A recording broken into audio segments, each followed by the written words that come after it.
It's your girl, Mercy Robert, your trusted realtor and side hustle enthusiast. Welcome to today's episode. In our previous episodes, we talked about the major things you must consider before starting real estate, and also the 9 basic things you must consider before venturing into real estate in Nigeria. So today, I'll be sharing with you 7 basic things you must consider before paying for that land. Yes, before paying for that land. Of course, after we talked about major things to consider before venturing into real estate and the 9 basic things to consider before venturing into real estate, I'm sure by now you are certain that you actually want to go into the real estate sector. I need to tell you the 7 basic things you need to know before you go ahead to pay for that land. Please do well to subscribe, turn on your notifications so you don't miss out on any of my interesting episodes, and give me a thumbs up if you actually like my video. So I had a conversation with one of my clients who was telling me how he was convinced to pay for a property by an agent. Okay, the thing here is he actually had a different motive on why he was paying for the property, but the government had another motive for that area. Guys, you know, we talked about how you have to know the law in every specific area before paying, before even thinking. When you think of it, before you now decide and before you now go to pay, you have to know a lot of things, and the law is part of it. The law guiding every territory is a very important aspect. Back to today's episode on the 7 things you need to consider before paying for that land. I'll be going on number 1, which is budget. Budget is a very, very important consideration when buying a land. It does not matter if you're actually determined to buy a land in Abuja, in Enugu, Port Harcourt, or any other part of the country, but you need to have a budget. What is your budget for that property? It's not just about having a decision to want to buy a land. Do you have a budget for it? Do you have a budget for it?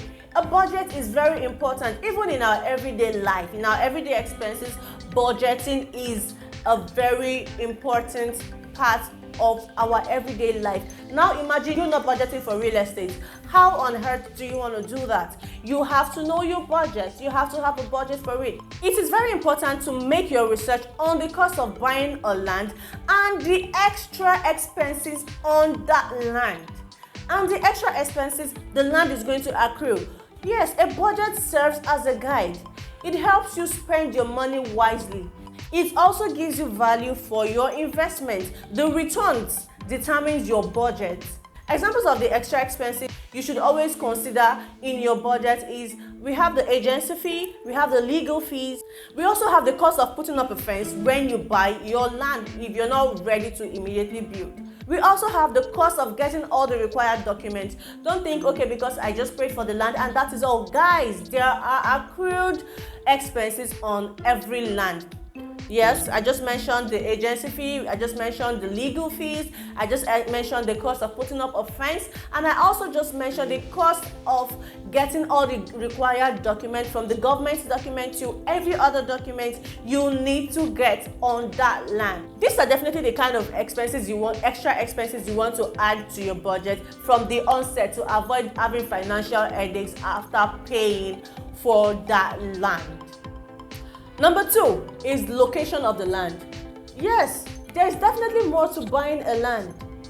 Choosing the location of the land is very, very important. It might actually sound minute, but it is very important. Please don't be cajoled to buying a land somewhere you don't even have a big picture of. Yes, I talked about big picture in my previous video, so you can also go back to my previous video to know more about the big picture. You have to know the big picture in a location before you pay for that land. Choosing a location for your land, like every other real estate properties, determines the overall value of your land in years to come.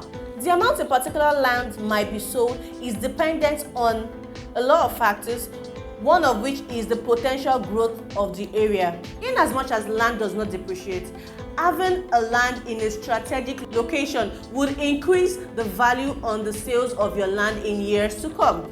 Number 3, land sizes to consider when buying a land.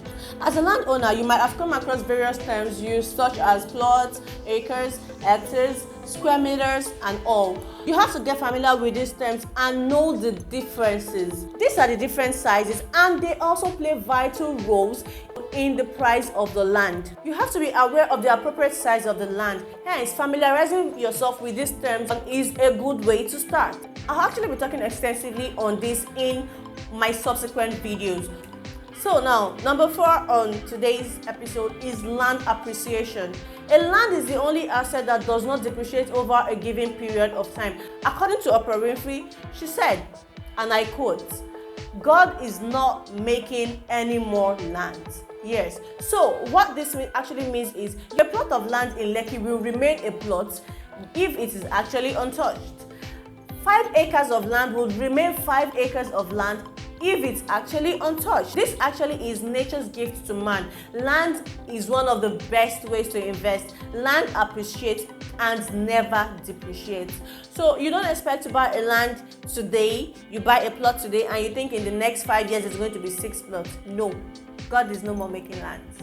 As rural areas develop into urban areas, those who have invested years back tend to make 5-folds of their investment because the area is now developed. This is why it is important to put enough consideration into the location of your land. We talked about that also in my former video. It does not matter if you're actually buying your land in Lagos, in Kaduna, in Katsina, in Gombe. What really matters is land never depreciates, it appreciates. It has appreciating value. This actually makes it one of the surest and simplest ways to make money and get returns in your capital. So, number 5.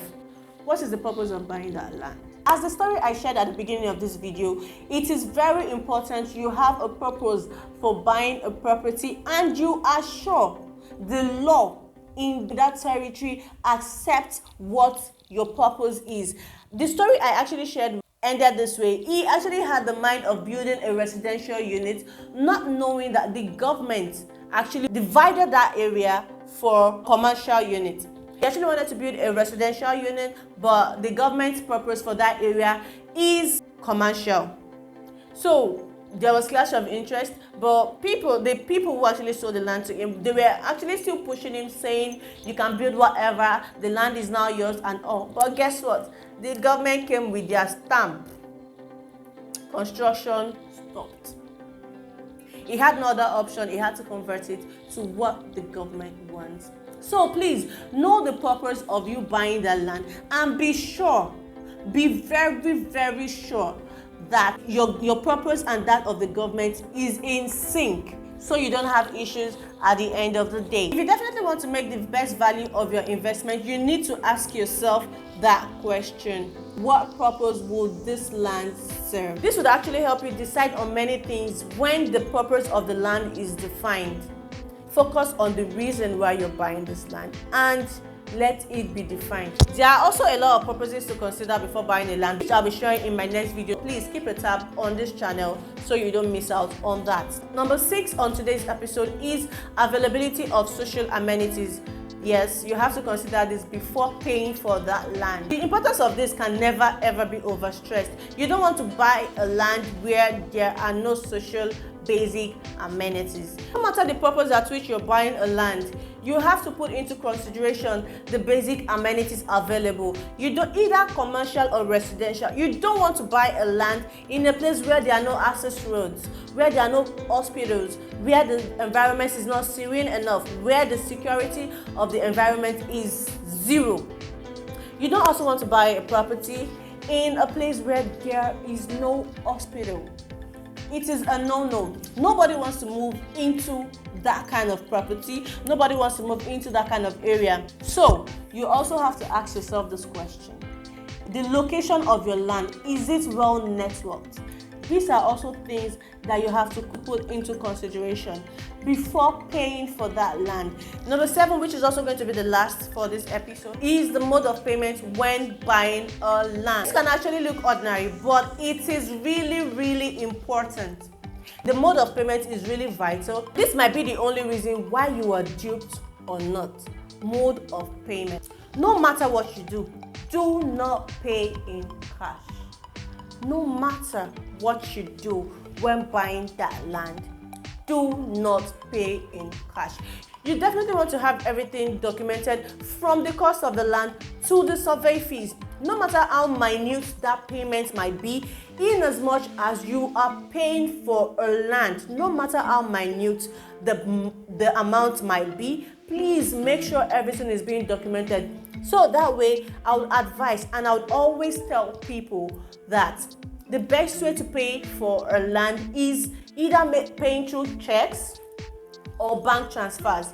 With this, you have evidence, and you are also saving yourself from unnecessary stress in the future, because this way you easily track your payments when buying a land from any agent in case issues arises. It is also important to engage the services of a lawyer so as to prepare purchase receipt, in which all parties come together and acknowledge with their signature that they received the payment through a particular channel of the bank. Remember, there are no templates to identify a potential fraudster. Hey, I'm not saying you shouldn't go into relationships with your business, but you don't know who a fraudster might be.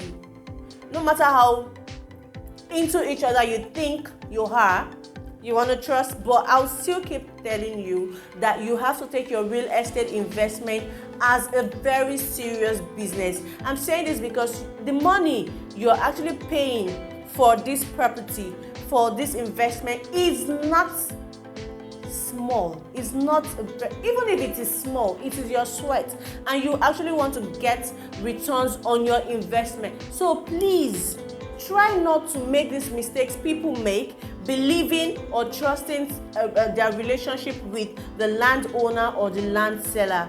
That is why I'll still advise you go for a trusted realtor, and always involve your lawyer. Please, the mode of payment, take it as a serious business. Here you have it. Thank you once again. It's your girl, Mercy Roberts, your trusted realtor and your side hustle enthusiast. Please, if you've actually followed to this time and you've not subscribed, kindly do so.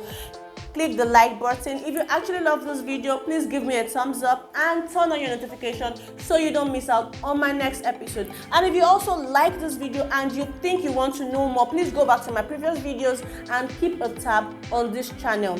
And also call or WhatsApp or SMS me on the number showing below your screen to book a consultation time, or you want to know more, you want to learn more about real estate and how to invest in real estate, or any of your business side hustles you think you want to start and you want my input. So thank you once again. Thank you for joining. Thank you for sitting with me through this time. Thank you, and see you in my next episode.